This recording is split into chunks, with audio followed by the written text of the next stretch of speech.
Good morning, Kathy. Good morning. Take two. Right? Morning. Just a little internet glitch. Mm-hmm. All Mm-hmm. right, we're going to see if this works. So it is Saturday, July 19th, Yeah. and this is the next video for the Alberta Women's Independence Network. Tis so. Tis so. We Oh, took a bit of a hiatus because you got to go on a wonderful vacation. So that's great. I did. It was a staycation, but people came to me, which was Yeah. amazing. So it was a lot of fun. Oh, you know what? My dog is about to get super loud in about 2 seconds here because it looks like Daddy's going to take her on a walk. That's all So right. it's all My good. She's not as chill as it your is what it dog's is. laying in the background there. I know. That's my old one, Morgan. Yeah. So, anyways, yeah, I had some family. My daughter and her family came to visit from North Carolina, and they were Mm. here for 2 weeks with the grandbabies. And here comes the loud noise. Oh, no. No. Okay, So there we far, go. so good. Been trying to teach her to not yell in the house. Anyways, yeah, so back at it. Mm-hmm. Good job. Well, it's a good thing because there's a lot going on. In the summertime, I really thought that things would slow down, Mm. but that is not what's happening. Yeah, you have been going gung ho with meetings in the northern part of the province, haven't you? Those are coming up. Yeah, I was in High River the other day. That was so lovely. That was so lovely. Outside in nature in a park. It was great. The conversation was so good. It was so good. Nice. And then next week I'm in High Prairie. I keep getting tongue-tied, right? Because we have High River, High Prairie, and High Level. And I get tangled up on all of them. But yeah, so next week I'm in High Prairie, which is going to be really fun because I grew up in the Peace Country. So it's a bit of a homecoming every time I get to go up there. I love it. Nice. Yeah, and then where else? Drayton Valley also next week, and then Red Deer the week after. Kalmar, it sounds like, is in the hopper coming up somewhere. Okay. And Grand Prairie, they're still working on it. They're still trying. So we'll get some dates figured out there. What's interesting is on X specifically, more so than anywhere else, I get people saying, well, when are you coming here? When are you coming there? And the fact is, we go where we're invited. We don't plan these events. It's Other true. people, right? People plan these events and then invite us to come, which I think is a very good format to do it that way. So then it's local and the people who are there, like you guys know your communities, and so you know where to have these meetings. You know what's going to work best. You know your people, and Yeah. so plan it the way you want to plan it. Get in touch with Angela and I. We'd be delighted to come and chat, whether it's in somebody's kitchen, backyard, boardroom, outside in a public park like we did in High River. Um, it all works and it's all great. Yeah. Yeah. That's all. Yeah. Really. And it's so simple. I was talking to a friend from Red Deer just the other Hmm. day, and we were talking about her doing a meeting. She said, "Well, what do I need to do?" I said, "Invite us, like pick a date, invite us, Yeah. invite some friends over. Doesn't have to be very many. We've got some contacts in Red Deer that would like to attend a meeting who, you know, aren't able to necessarily host a meeting, but would like to attend a meeting. So we'll bring them too Yeah, and provide lemonade and a cookie or whatever. Like provide a exactly. little dessert so that, we've got that ambiance and whatever, and that's all you got to do. So simple. Yeah, We do the it rest. really is. Yeah, it really is. We come prepared with all the information, all the handouts, all the everything. Um, those handouts, Angela, oh my gosh, that was your idea right from the beginning, and it's brilliant.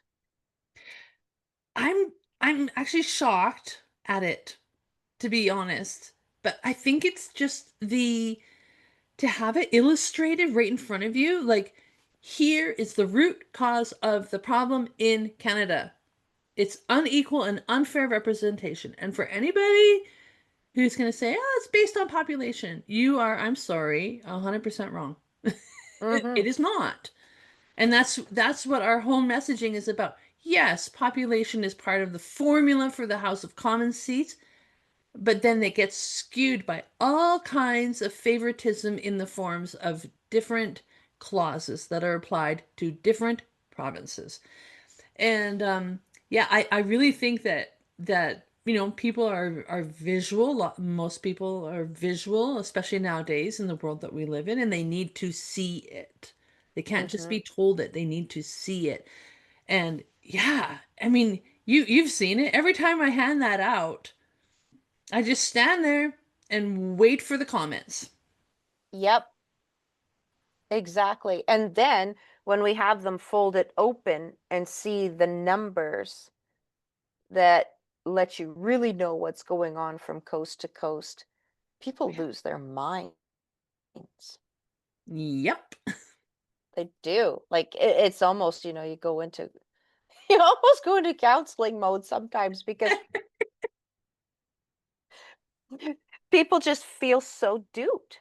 They feel so duped when we begin to show them. And we're not what we're sharing is so bipartisan. Like it's not left, it's not right. It just is. It's just facts, guys. This is all it is. Yep. That's all it is. Yeah, Yeah. exactly. Exactly. Yeah. And you know what? That thought also came to me as I was watching. Well, this leads us into kind of what we want to talk about today is the Alberta Next Panel. Mm-hmm. Um, okay, so I'll go back to my thought in a second, but yeah, the Alberta government, Premier Danielle Smith, and a panel, I think it's 13 people on the panel, are going around the province consulting with people. You were able to attend the second meeting that they've had, the second panel. So yeah, we're going to talk about that. Have you tell us kind of like what the format was, what it was about. But it was interesting. You can go online and you can actually watch the whole meeting. And so I'm kind of working through the Sherwood Park meeting right now and watching some of the comments from different folks. And it's like, please get informed.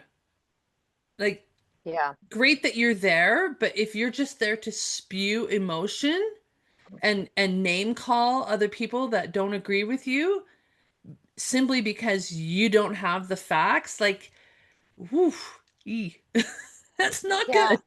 It's not good. It doesn't look good. And and it's just and that's it's kind of almost discouraging. So I'm like, these are the voters. These are people who are going to be making decisions for our province. Like, you don't have the facts. They Anyways, don't, but they do have a lot of emotion. And wow. So when I walked it was kind of interesting going there because I just didn't know what to expect, right? I mean, it was supposed to be in Sherwood Park. But then I think the registrations just got to be so much that they had to find somewhere else in Edmonton to accommodate. Because the way they're doing this is they're opening registrations 2 weeks prior, and then for 2 weeks you get to register, and then they try to find somewhere. And I get it, like you don't know how many people to expect, depending.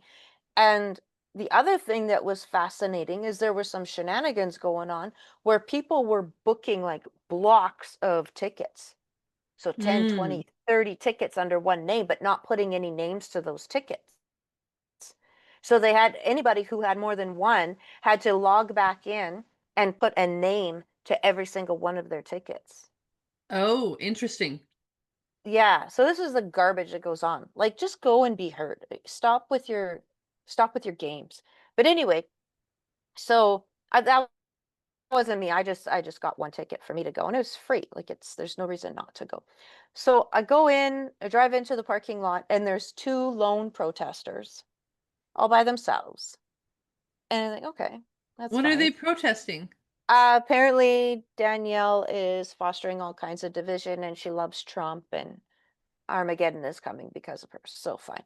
So we go in and park and then then I go into the actual event and they tell you in the email that you get, yes, you're going to have to prove that you live here, so bring picture ID. You're going to have your ticket, and you're also going to be subject to having your purse or your bag inspected to make sure everything's fine. Like security was through the roof, right? Of And course, I of get it. course. I understand. Like there's people are very angry. So I go through the first and um and we get through that. I've got the ticket. I've got my ID. And then I go to the part where they want to go through my purse. And the lady, she looks at me, she says, "Is that a golf ball in your purse?" I'm like, "Yeah, I'm sorry. Do you want me to go put that in the car?" And she says, "No, just don't throw it at anybody, okay?" I said, "Okay, I won't." Like, so That's there were awesome. some funny moments. I don't, yeah, I just don't ask. Anyway, every time I go through security, there's something interesting in my purse that I have to explain. This time it was a golf ball. In prior times, it's been, paint can opener. There's always something weird in there. But anyway, so I go in and I really thought I was probably walking into the belly of the beast because this is Edmonton. And typically not known for conservatism, even though it is growing. So I sort of picked my place that was by the mic because I knew that I wanted to speak and I knew what topic I wanted to speak on. The format that they used was all the videos that are on the website, on the Alberta Next Panel.ca website. They would play those videos, and then if you wanted to speak to that particular one or anyone you wanted to, you had 45 seconds. Now, the only reason that I really knew that is because somebody who had gone to the Red Deer event called me and gave me the heads up that this was the format. They didn't tell you on the website that this is how this is going to work. So I went very prepared. I made sure that whatever it was I wanted to say would fit into the 45 seconds, and I sat by the Mm, mic. Well, okay. I was immediately surrounded by not very like-minded people where I was sitting, and I knew that, like, but I was okay. I was fine with that. And some people that I knew came up to say hi, and then in our conversation, the folks that were sitting around us figured out that we were not on the same page. And I thought the independence movement was filled with, angry old white men. We don't hold a candle to some of, Really? oh my. Oh my. Well, I heard, on the video you can hear the heckling and stuff, and it's like, are you serious? Like, we're Yeah. here to have a conversation. That's it. Yeah. If you're not It, mature enough to do that, don't come. it was something. It was Wow. something. And so there was behind me, they were very vocal, getting, "Oh, I can't even take this anymore," and left halfway through. And it's like, but we're here exactly as you just said, we're here to have a conversation. Um, so it was very interesting. They would play the first video. I can't remember the order it was all in. I probably should have taken notes. But they played the first video. People immediately lined up at both mics to speak. And what was interesting is that at the mics, most of the people against would get up to speak. We don't want, our pension is fine. Don't touch our pension. We don't want an Alberta pension, blah, blah, blah, blah, blah, all of that kind of stuff. None Right. of them seem to understand how the CPP even works That was very, or very clear anything. because I watched that section of it and I was like, you guys are like spouting off about, oh, the growth of the CPP.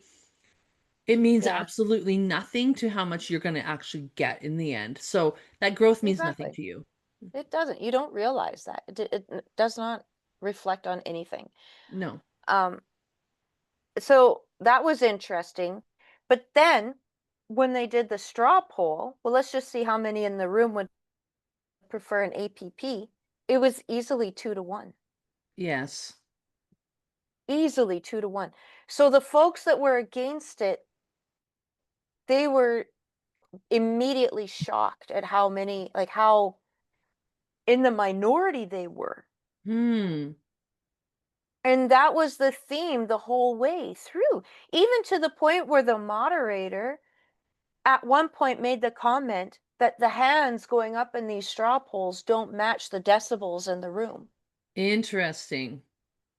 right? So just because the minority are very loud and ambitious in what they're sharing and were sometimes obnoxious even, that does not represent the majority of the people. Even in Edmonton, that did not represent the majority. And that was probably my greatest takeaway.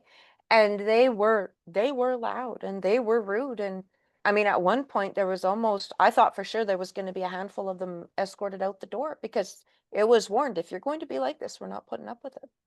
Yeah. Yeah. Wow. That's unfortunate that that's kind of what the public dialogue has turned into, Yeah. right? Um, I mean, we saw that recently. Danielle Smith and Rebecca Schulz, the environment minister, and some other ministers came down to Lethbridge, Fort Macleod actually, to discuss the possibility of opening up some of the coal mines in the Crow's Nest Pass. Yes. And I have personally been to meetings with locals there and with the proponent of the project, Hmm. um, and spoken personally to the proponent and heard what the locals had to say. And yet they could not have a meeting of really any import because the folks, mostly from Lethbridge, came out and were just shouting down the meeting the whole time. And it's like, you know, yeah, anyways, it just ticks me off. Like, come have a discussion. Like, I had some really difficult questions for the project proponent because at that time we were dealing with TransAlta trying to put in the giant Riplinger project just outside of Waterton. and and we were having some really hard discussions with them, and I had really hard questions for him, and he was able to answer them in such a way, and it was such a good conversation, and he was able to take information from us and we were able to take information from him, and we all came away better for it and more informed for it. Right. But yeah, if you're just going to shout it down, to shout down the conversation, like, oh, it just feels like junior high all over again. Oh, it was worse. Ugh. It was worse. And that's the saddest part, right? Like, and then even in all of the news things after, it was all skewed. Oh, totally. Everything that I found, even the one that quoted me, like my husband is the one who pointed out, like they made you sound like an angry white woman. They completely missed the whole tone Yeah. of your statement when you got up to speak. And it's like, well, that's what they're going to do. That is what they're going to do. And this is why, this is why when you and I were talking about what we were going to do next, we opted to go facilitate conversation because that's what we need. I guess we Like, could have gone and got some nice poster board and some giant markers and just protested. right? Protest everything. Yeah. But it Oh, doesn't get you anywhere. I mean, I'm not saying protest isn't good and doesn't have its place, it does. But discussion needs to be yeah, had, especially around these, when it comes to the future of this province and the future of our children. It is a discussion that has to be had, not shouting it down. that's right. That's right. And what was fascinating to me as well is at the end of it, so once all of the little videos were done and all of the responses, the 45-second responses were done, then they opened it up to whatever you wanted to talk about. You had 30 seconds to go up there. And of course, most people don't appreciate 45 seconds and 30 seconds is not a lot of time. Right. So you need to think about and formulate your thoughts before you go to the mic, or it's not the moderator's fault that you didn't get an opportunity. They gave you an opportunity. You just have to go prepared. Right. Like, that's all. It's not challenging, or at least it shouldn't be. So, anyways, in those 30-second rebuttals, I didn't stay, admittedly, I didn't stay for all of it. I probably missed about the last 10 minutes, but the ones that I did hear, people got up and addressed the elephants in the room. I was so proud of these men and women who got up and they said, we need to talk about gun laws. Mm. We need to talk about how they're coming to take our guns, and it's not us that's the problem. Yeah. Stats even show it's not us that's the problem. So what is going on here? And someone else gets up and talks about unemployment and immigration and the connection between the two. What's going on here? How come Albertans can't get a job? Yeah. There's something wrong. There's something wrong. So a couple of people actually brought that up. And the premier and her panel, like they handled themselves amazingly, I have to say. I really have to say they really did. What was another one? I'm just looking at my notes that I was going to write up as well.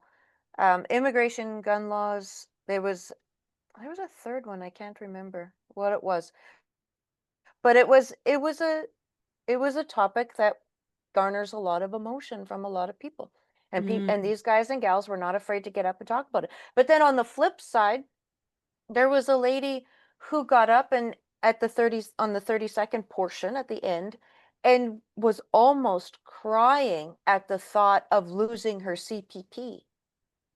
And she wasn't even as old as us, Angela. She was just like young. She was not anywhere near her 50s and crying what? over this like that was it. She was living in a cardboard box down by the river. And it was legit fear. And I'm like, what are they doing to you? Who is facilitating this? Please don't let this go to a referendum. Please don't, like, begging. Don't let this go to a referendum. And this is, of course, after seeing all the hands that want to have their own provincial pension plan. And it's like, no, this is how this works. I know, like, honestly, let's just, speaking of elephants in the room, let's just call it out. COVID made sure that the loudest voices, even though that they were the minority, got to have their own way. And now that is the expectation. And the Mm, tables are turning. The tables are turning where it's no, actually, the silent majority are ready to go to the polls and vote this out fairly so that the majority is who gets to dictate what's going to happen. Like, that's the government structure we live in. That is how it is. If you don't like that, well, hey, guess what? Maybe you better vote for an independent Alberta, and then you can have your say as to what kind of government structure you would like to have that is not the Westminster one. But as it stands right now, that's how it's designed. And the days of the loudest ones getting to have their own way are gone because the silent majority, we got trampled. We were the ones yeah, who hurt the most for 2.5, 3 years and are saying, yeah. no, like, we're not doing that again. We are not going through that little science experiment ever again. And I think that these What Next panel are really bringing that to pass. They are giving the silent majority that voice, and we have to go. We have to go. Yes, absolutely. And I mean, this is something that, in our last few newsletters, it's like, this is happening. Here's Yeah. the link type of thing. Um, yeah, and I know like for the one coming up in Lethbridge in September, which I will talk about in a second, but Yes. yeah, no, I plan on like calling all of our contacts, all of our ladies and saying, you know what, let's carpool together. I mean, it's an hour from here. Let's carpool together. Let's like we have to, this is a chance to have our voices heard. Now the challenge with that, and I'll just throw this in there as a ag girl at heart, agriculture girl at heart. I haven't worked in ag for a few years, but I don't know what they were thinking. They put Medicine Hat and Lethbridge in September during harvest. And kind of like how you've mentioned to me before, Kathy, like that right there is a perfect example of the disconnect between the rural and the urban in Yeah, the province. And our government needs to do a little bit, they need to do better. They need to do better. Um because if it is good weather and good harvest weather on the 11th of September, they will be missing some very key people and a lot of key people from being able to attend because they're going to be out on the fields pulling off the food that's going to end up on your kitchen table. So, that's yeah, right. do better, guys. Like, there's no reason that we couldn't have had those meetings in August and the city meetings in September.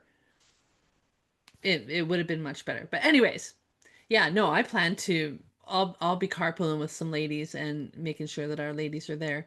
Um, and that's a huge point, Kathy, is that yeah, the silent majority needs to not be silent anymore. Mm-hmm. And you're right. I think COVID all taught us a lesson in that being silent, being complacent, does not serve anybody well and allows a lot of damage to happen. Well, it does. And I think conservatives learned a lesson in COVID that, we typically like to live and let live, do your thing, help your neighbors, love your family, and let others do the same in whatever way that they want to do. Um, but that got us into trouble. Yeah. That got us into trouble. We did not speak up and say, no, you know what, this is wrong, and we're not putting up with it. We're just Yeah. not. If you want to live like this, like there were a couple of ladies there, older senior ladies that had the whole like big masks on their faces, and I'm like, you do you. I don't care. Go for it. I'm happy for you. Whatever. But Yeah. like, yeah, we screwed up on that. We did not stand shoulder to shoulder together and say, nope, this is wrong. You will not infringe on my rights. You will not be keeping me from going to the grocery store, which almost happened. You will not be keeping me from going to work, which did happen, Right. um, over something so stupid. So we lesson learned. Now we're out, and the ones who almost, gosh, do I even say it? You know what? I will. I'll just say it. The ones who crave living in fear for some strange reason, they don't know what to do right now. They don't know what to do because those of us that don't live in fear and like to be in charge of our own futures, of our own lives, um, are saying that. Yeah. We're saying that. And even when I got up, and I thought for sure, because I spoke, of course, on the constitutional changes. I didn't worry about the other topics. I just spoke on do we make push for some constitutional changes. And so I got up and spoke to that, and I made sure that my delivery was very gentle, was not confrontational in any way or anything like that. And if you want to hear it, it's all over all my social media things. So just look it up, and it's a whopping 38 seconds. And I thought for sure when I got to the end of it, I was almost like cringing, waiting for all the vitriol to come flying my way, and eggs and tomatoes and whatever else, Golf because of course balls. I talked to, yeah, right, exactly, golf balls coming at me. And and that did not happen. The room broke out in cheers. There were jeers, don't get me wrong. There were pockets of jeers as well. Yeah. But by and large, the majority was cheers. That was in Edmonton, Yeah. talking about Alberta independence. Yeah. That speaks volumes right there, too. It does. Wow. Interesting. Well, I'm excited. I'm excited for September 11th. Yeah, Be able to attend our meeting here and to see what comes of it. And yeah, yeah, just it's to me, I mean, Kathy, we're weirdos, we're political junkies. We I like know. this type of stuff. So, Yeah. I mean, it's interesting, when I'm doing dishes and I'm watching, the Red Deer meeting or the Edmonton meeting. It's just interesting to hear people's comments and their ideas and their thoughts and it's not a bad thing to know what your fellow Albertans are thinking and feeling and yeah, what their concerns are. And then we can address them. Well, that's just it. And even like in front of me, there were two ladies that were sitting there, and it was obvious that we were not on the same page with things. And so Hmm. I just, we struck up a conversation and continued to chat back and forth. And immediately when the conversation first began, they both sort of, like physically sat back from me when they Hmm. figured out kind of where I sit. And so then when it continued on and they saw like I wasn't going to grow another six heads or anything like what they've been told generally happens with those of us, it landed actually quite well. The conversation by the end of it, I feel like I may have made two friends, even though we were on very opposite sides. And I think they didn't expect me to respect their side. Mm. And they Hmm. didn't know how to, right? And they Yeah. didn't really know how to reciprocate that. So I tried to show them, Like you can disagree. And we even found common ground. It wasn't like it was maybe about that much, but we found some.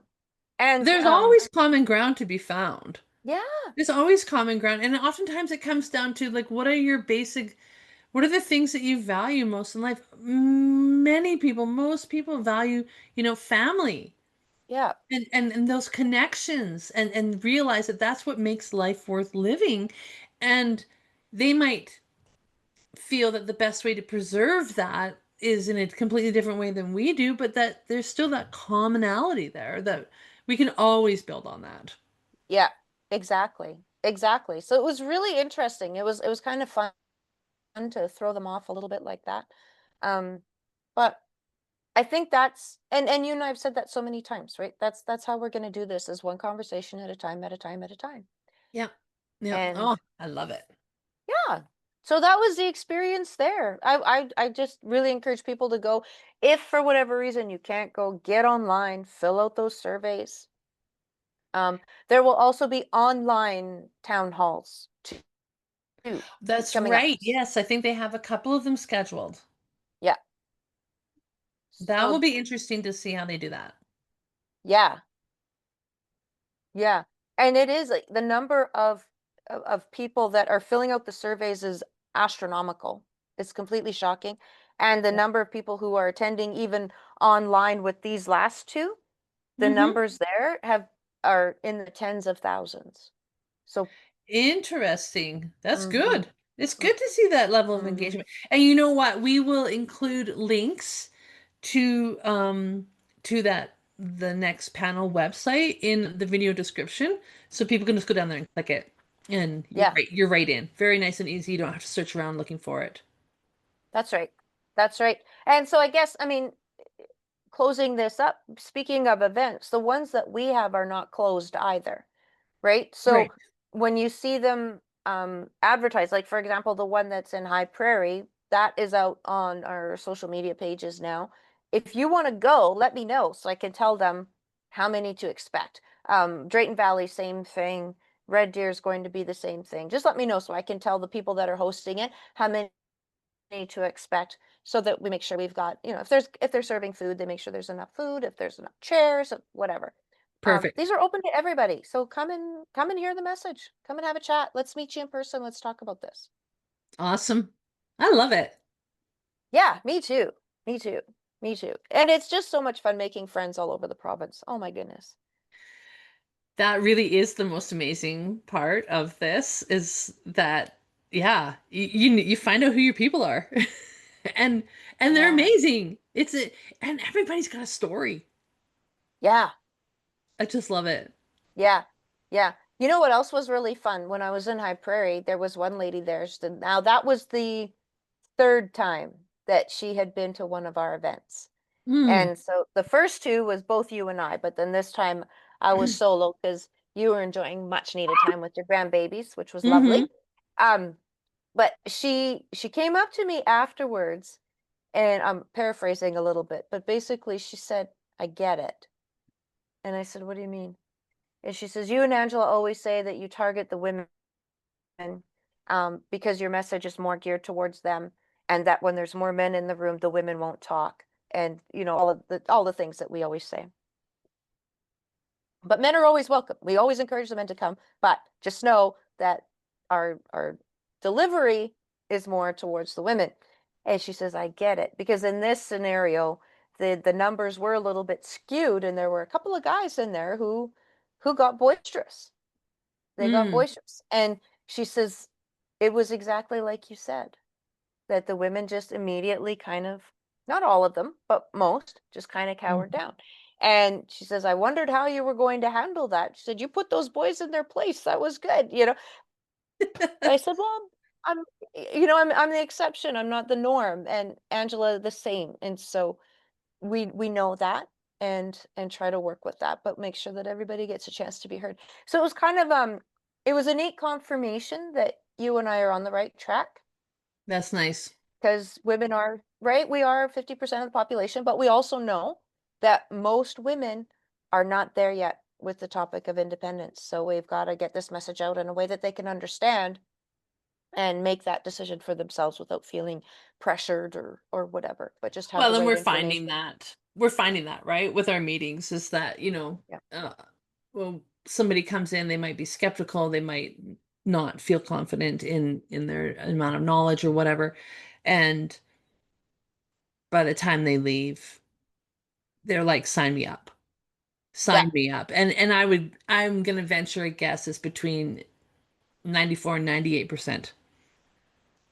Yep. Hand us their email address, say, get me on the list, sign me up. And That's right. it's one conversation. Exactly. And Exactly. which shows me that most of the women who aren't on board with this, it's due to a lack of knowledge. It's due to Totally. they haven't had the opportunity to have that conversation in a way that they're open to it. That's not like shoving it down their throat, but more of like, here it is. Let's Hmm. talk about Hmm. it. What do you think? I want to hear your concerns, your thoughts. Hmm. Once they have that conversation, they're in. Exactly. Exactly. And that's all we do is just conversation, question Love and it. answer, back and forth. Yeah. So I'm encouraged. I think August is probably also going to be filled with meetings. Bring it on. We'll Yep. go anywhere. Doesn't matter. I mean, the one in High Prairie, oh, I did it. High River, that was put together in they that was put together in 3 days. It doesn't take a lot. No, No, that's great. Awesome. Well, Kathy, I'm hoping that you and I will cross paths this summer. me Um, too. yeah, somewhere in these meetings and stuff. And yeah, for folks like you said that want to find out where the meetings are, it's our social media. We're on X, we're on Facebook, so the Alberta Women's Independence Network. You can also Yep. get onto our weekly newsletter, which always has updates as to where the next meetings are and where they're going to be, when and where. And you can get on our list by emailing us at abwomen'sindependencenetwork@gmail.com. Right. And we'll have that link in the video description as well. Awesome. Awesome. Well, guys, get out there, keep talking, keep sharing the message. Find us on all the social media pages so we can connect with you there. And let's just keep the conversation going. Love it. Thanks so much, Kathy. Hey, no, thank you. Have a great weekend. You too. All right, take care.